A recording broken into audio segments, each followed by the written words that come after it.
Salut à tous, c'est Loïc, bienvenue sur Tout Berzing. Alors aujourd'hui je vais vous présenter toutes les voitures que j'ai possédées jusqu'à présent et on finira par la présentation de mes voitures actuelles.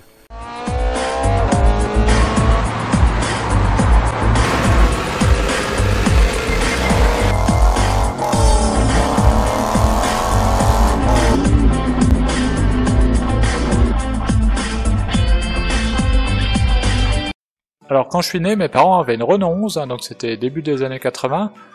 Donc c'est celle qui est sur la photo, donc le petit blond avec le t-shirt rouge chez moi. Donc comme vous allez le voir par la suite, mon père était très Renault, il a acheté quasiment que des voitures neuves.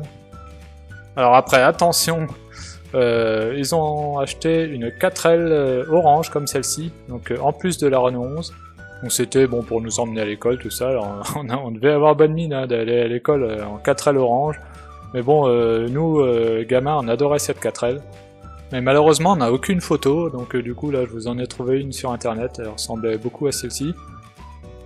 Alors ensuite, mes parents ont vendu la 4L pour acheter une Renault 21, donc la même couleur que celle-ci, là, l'espèce de vert foncé, en diesel, avec le haillon. Et donc, voiture typique des années 90, alors c'était un tank cette voiture, mais bon, elle était géniale, pour l'époque, l'équivalent d'une Laguna aujourd'hui. Alors ensuite, mes parents ont vendu la Renault 11, qui commençait à arriver au bout. Et donc à ce moment-là, donc fin des années 90, il y avait l'arrivée un peu d'un ovni dans l'automobile. Donc c'était le premier monospace compact par Renault, donc le premier Scénic.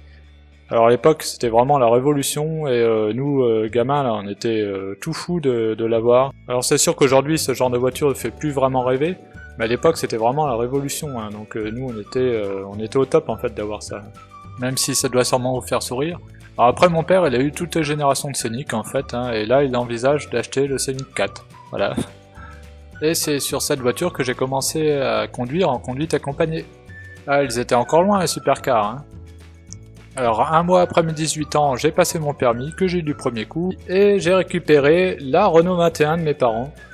Voilà, alors j'ai une photo qui traîne, c'est une des seules photos que j'ai d'ailleurs, cette voiture, c'est un peu dommage. Et donc à moi la liberté! Alors j'en ai fait des kilomètres avec cette voiture quand j'étais étudiant. J'étais à Nancy en plus, donc rentré dans le Loiret presque tous les week-ends. Donc un vrai tank cette voiture, franchement. J'en ai fait aussi des conneries avec. Alors cette voiture, il m'est arrivé des aventures avec. Je me la suis fait voler une fois. Je sortais de la gymnastique là, d'un seul coup, ça fait bizarre. Franchement, on arrive sur le parking, il faisait nuit. On se demande, je dis merde, j'ai bien garé ma voiture là, impossible de la retrouver, je deviens fou quoi. Puis là on commence à réaliser qu'on s'est fait voler en fait. Et coup de bol, une semaine après on la retrouve intacte. Voilà, donc un gros coup de bol.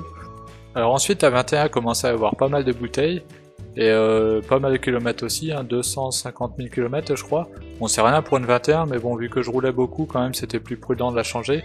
Et du coup j'ai récupéré une Clio 2 phase 2, 1,5 litre DCI 65 chevaux, là, le truc de fou. Et j'ai testé quand même la VMAX sur autoroute une fois et je crois que je suis monté, ouais mais c'était en légère descente avec le vent dans le dos, 185, attention. Non mais quand on est étudiant, une Clio comme ça c'est vraiment génial, c'est une super voiture. En plus c'est super fiable, ça consomme rien. Alors après j'ai commencé à travailler et au bout d'un an j'ai acheté ma première voiture de sport, un Opel Speedster. Donc c'était la version 2 litres 2 Atmo, 147 chevaux pour 850 kg, donc un vrai karting. Et franchement c'était le top cette voiture. Alors le moteur était en position centrale arrière, donc pas forcément très accessible, mais bon il n'y a pas grand chose à faire là-dessus, ou alors on le fait par le dessous. Et il y avait le coffre derrière aussi, donc comme vous pouvez voir. Et dedans donc dans la housse là il y a la capote. Alors la capote est entièrement manuelle, qu'on clipse à la main d'un côté de la voiture et on déroule comme un rouleau quoi, jusqu'à l'autre côté. Voilà, avec deux tringues à mettre avant, donc bon, quand il se met à pleuvoir, faut se dépêcher, mais bon. On est assis très près du sol, donc on a des très bonnes sensations de vitesse, en plus les suspensions sont assez fermes. Elle avait une config assez sympa, grise avec les jantes noires, vite teintée, donc ça faisait un beau contraste. Entièrement déciglé, donc les gens généralement ils savaient pas ce que c'était, ils me demandaient tous dans la rue. L'intérieur était très sympa aussi, c'était du cuir bordeaux. Franchement ça faisait un très bel ensemble. Au niveau du son, elle avait un kit d'admission direct, donc elle faisait un bruit terrible. Alors franchement cette voiture j'en garde vraiment un excellent souvenir. Alors pourquoi j'ai choisi cette voiture? Parce que bah déjà par rapport à une Lotus Elise, moi je préférais son design, je la trouve plus agressive, c'est un peu plus taillé à la serpe. Et aussi bah, par rapport au budget, parce que voilà, c'est une voiture qui coûte pas très cher, hein. Je crois qu'à l'époque j'avais payé 17 000 €. Et franchement un très bon rapport prix-prestation. Voilà, alors je vous laisse écouter un petit peu le son avec une vidéo que j'avais faite à l'époque. Vous allez voir, c'est vraiment terrible.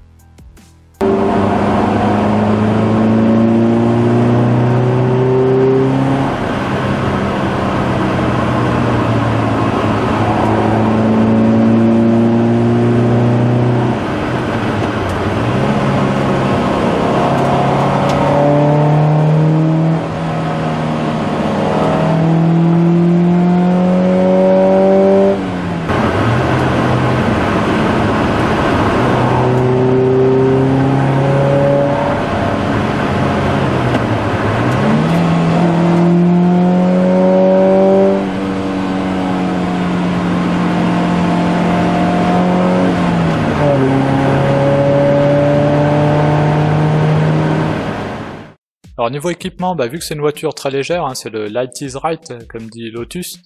D'ailleurs oui, ce que j'ai pas précisé, c'est que c'est le même châssis que les Lotus Elise et d'ailleurs elle a été fabriquée sur les chaînes Lotus en Angleterre. Elle partage pas mal de choses avec les Lotus. Et du coup, bah, vu qu'elle est très légère, au niveau équipement, il y a vraiment pas grand chose, hein. Il n'y a pas de vitre électrique, il n'y a pas de climatisation, il n'y a pas de fermeture centralisée, il n'y a rien de tout ça. Il y a juste un airbag conducteur, l'ABS, donc qu'on trouve pas sur les Lotus mais qu'on trouve sur le Speedster. Un autoradio CD qu'on entend juste en ville, hein, parce que après, au bout d'un moment, à partir de 90, de toute façon, on n'entend plus rien. Une alarme, et voilà, c'est tout ce qu'il y a comme équipement, donc vraiment le strict minimum.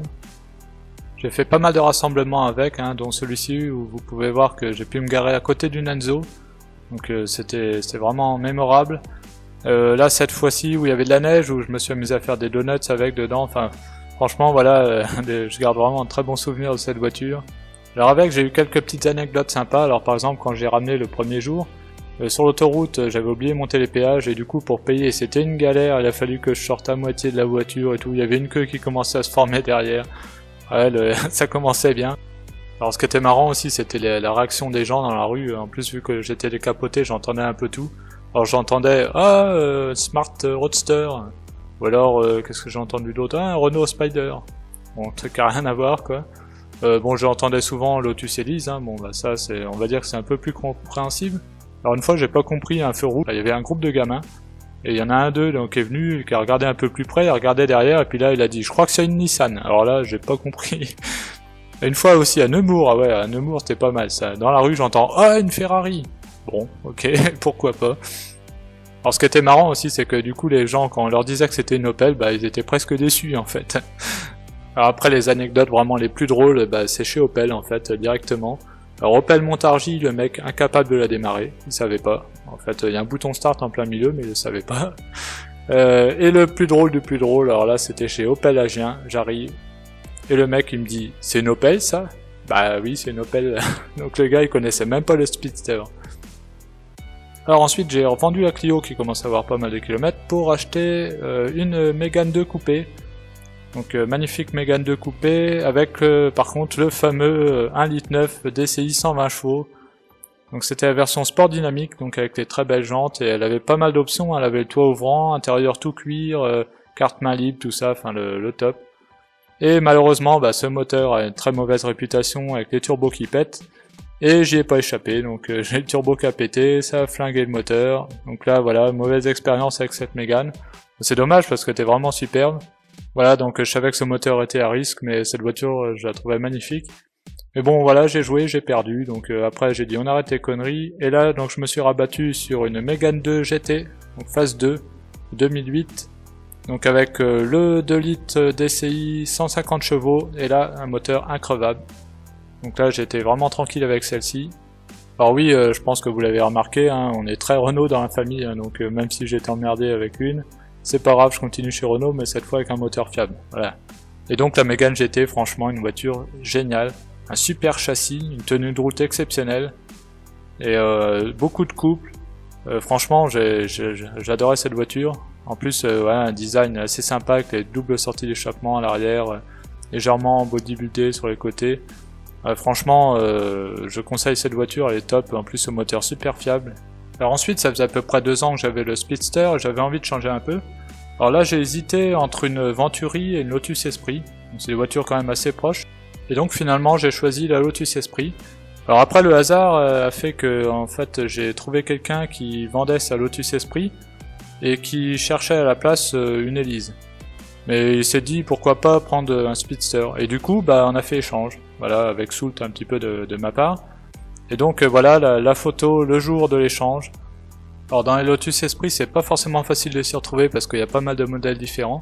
Alors la mienne, c'était une Turbo dessinée par Stevens de 1990.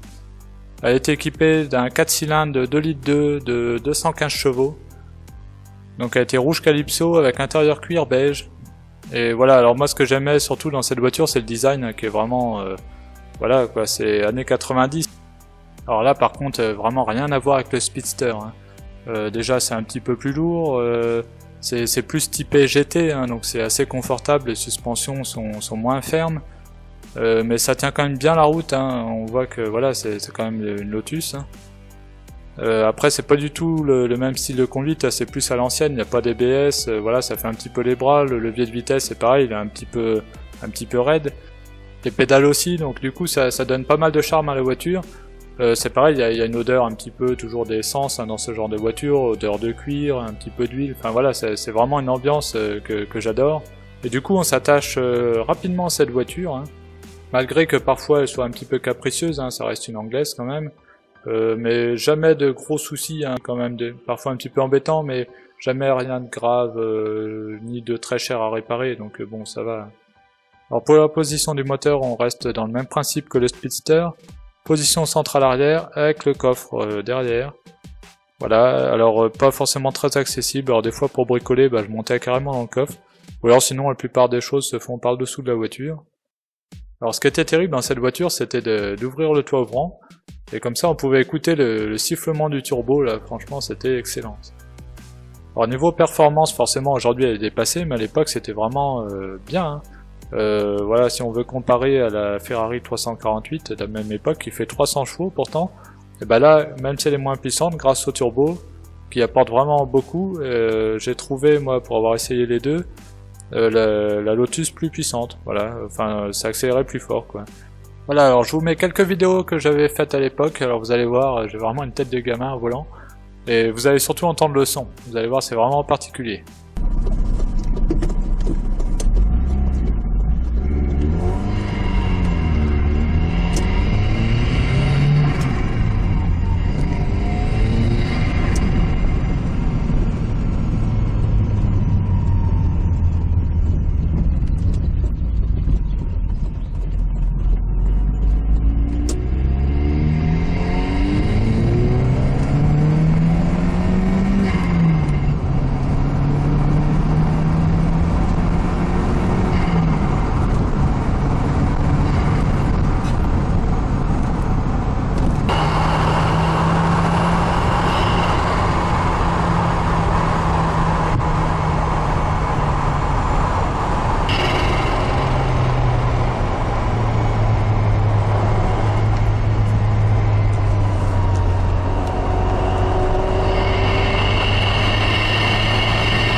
Alors pareil, quelques anecdotes avec cette voiture, alors pas forcément que des bonnes expériences d'ailleurs, parce que cette voiture a attiré la jalousie une fois, donc je me la suis fait rayer.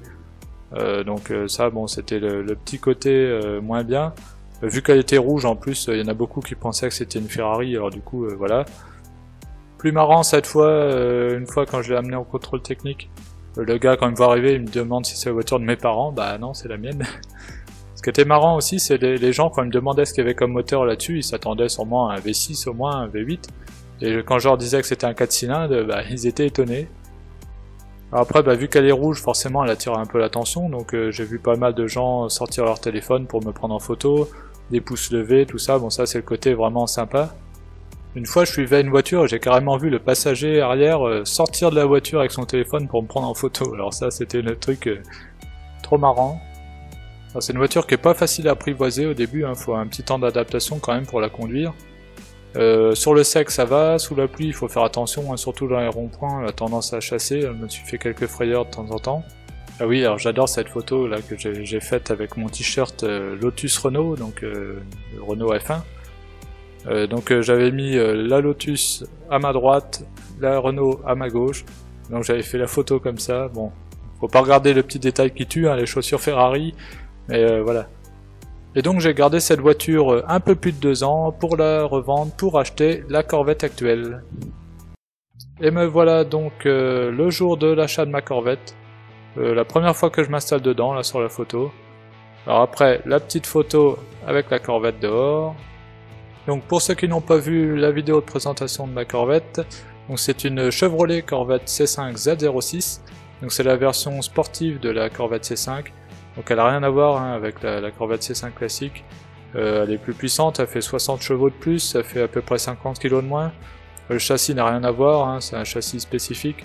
Le moteur aussi, hein, il est issu de celui des 24 heures du Mans. Après voilà, il n'y a vraiment rien à voir. Hein. Pareil, l'échappement, c'est l'échappement en titane d'origine. L'intérieur, l'option bicolore, là, rouge et noir, c'est pareil, c'est spécifique à la Z06. Non, franchement, elle a même une carrosserie d'ailleurs coupée, hein, qui est pas spécifique à la Z06 parce qu'on la retrouve aussi sur la C5 normale, mais la C5 Z06 existe seulement avec cette carrosserie. Elle est équipée d'un V8 5,7 litres de 405 chevaux. Alors pourquoi avoir choisi une C5 Z06? Alors tout d'abord, je cherchais pas forcément une Z06, ce que je cherchais c'était une C5 boîte manuelle. Alors pourquoi boîte manuelle? Parce que la boîte manuelle sur une Corvette est beaucoup plus sympa à conduire. La boîte auto c'est une vieille boîte 4 rapports, j'en ai déjà essayé une, franchement j'ai pas aimé du tout, bon après ça c'est une histoire de goût. Et elle est aussi beaucoup plus rare. Pourquoi une Corvette C5? Parce que la Corvette c'est vraiment un très bon rapport prix-performance. Voilà, allez trouver un V8 de 400 chevaux ou même pour la version classique 345 chevaux pour 25 000 €. Franchement vous trouverez pas grand chose, en plus elle a un design qui est vraiment magnifique. Et je voulais une version européenne même à la base, parce que je cherchais surtout à l'étranger parce que c'était moins cher là-bas. Et ce qu'il faut savoir c'est que toutes les versions US, les Corvettes ou même Mustang etc, même si elles sont déjà homologuées dans un pays européen, quand vous l'importez en France vous devez repasser l'UTAC, DREAL etc. Et là par exemple pour une Corvette vous en avez pour minimum 4 000 €. Donc ça faut le savoir au départ, donc c'est pour ça que je cherchais une version européenne. Et bon, c'était un peu galère à trouver, j'avais du mal à trouver une boîte manuelle. Et un jour, je suis tombé sur une annonce d'une Corvette C5 Z06 en Angleterre. Et là, le prix était vraiment intéressant. Et donc du coup, j'ai fait mon calcul, le coût d'importation, tout ça, le coût d'homologation. Puisque bien sûr, la Z06 n'existe qu'en version US, vu qu'elle n'a jamais été importée en Europe. Et c'était vraiment intéressant. Et du coup, voilà, j'ai sauté le pas pour une C5 Z06. En plus elle est vraiment une très jolie config, hein, ce bleu là est vraiment magnifique. Hein. Et voilà, avec l'intérieur bicolore, rouge et noir, voilà, je suis vraiment tombé amoureux de cette voiture. Alors, en plus moi qui aime bien avoir une voiture qui change de l'ordinaire, là pour le coup ça change vraiment d'une C5 classique, puisque des Corvette C5 Z06, a priori il n'y en aurait qu'une vingtaine en France. Donc voilà, c'est vraiment une voiture très rare. Et en plus elle apporte vraiment un gros plus par rapport à la C5 classique. Et du coup c'est vraiment un futur collector quoi. Donc en plus c'est une voiture qui est vraiment pas chère d'entretien. Franchement il n'y a que des vidanges à faire quasiment là-dessus. Hein. Il n'y a rien qui est cher au niveau pièces, à part peut-être les pneus un peu plus, mais bon c'est pas non plus... ça n'a rien à voir avec le coût d'entretien d'une Ferrari ou Lamborghini etc. En plus c'est super fiable, là, ça fait 3 ans que je l'ai, j'ai eu 0 pépin. Alors, franchement je regrette vraiment pas mon choix. Et donc là j'ai mis en vente parce que voilà, j'ai un autre rêve à réaliser, hein, pour l'instant je vous dis pas quoi. Alors beaucoup de gens me disent que je vais la regretter, mais bon, Voilà, moi j'aime bien changer de voiture régulièrement parce que j'aime vraiment un peu tout, hein, comme vous avez pu le voir, hein, j'ai eu deux Opel Speedster, à la Lotus Esprit et la Corvette C5 Z06, donc des sportifs qui n'ont rien à voir du tout. Et ensuite, donc j'ai vendu la Mégane GT pour acheter une Clio RS, parce que je roulais beaucoup moins, donc du coup j'ai pu me permettre de passer à l'essence. Et donc, quitte à prendre une essence, autant prendre une essence sympa, donc du coup j'ai choisi la Clio 3 RS. Donc avec un 2 litres de 200 chevaux, et alors là c'est le top, le châssis franchement il est excellent. Elle tient super bien la route, c'est incroyable. Et alors là, je m'amuse avec celle-ci, vous pouvez pas savoir, dans les petits virages et tout, c'est le top. En plus, elle a un bleu magnifique, alors bon, voilà, vous avez compris, j'aime bien le bleu aussi. Alors, elle a les autocollants de la R27, mais c'est pas une R27. Voilà, elle a juste les autocollants. Et par contre, elle a les sièges Recaro, donc ça c'était une option. Et c'est vraiment le top, on est super bien installé dedans. Alors par contre, ils sont super durs, mais on est bien calé. Et alors là, comme pour la Corvette, je vous invite à aller voir ma vidéo de présentation de la Clio pour avoir plus de détails. Et donc voilà les deux voitures que je possède actuellement. Donc pour le week-end, la Corvette C5 Z06. Et pour la semaine aller au boulot, la Clio 3 RS. Alors toutes les deux se complètent bien en fait, hein. La Corvette, elle, c'est un dragster dans les lignes droites. Et voilà, pour l'utilisation le week-end, c'est très bien. Et la Clio, elle... voilà, son truc c'est plus ses virages et pour l'utilisation au quotidien c'est vraiment très bien, hein. C'est comme une Clio, bon avec les sièges baquets, hein, mais bon ils sont quand même assez confortables même s'ils sont assez durs et du coup pour tous les jours c'est très très bien. Et voilà, et puis la Corvette pour se faire plaisir aussi, donc du coup je me fais plaisir à la fois le week-end et la semaine, donc voilà, c'est ça qui est bien. Voilà, merci d'avoir regardé la vidéo, n'hésitez pas à partager pour me faire connaître. Et on se retrouve à très bientôt sur Toute Berzingue. Salut!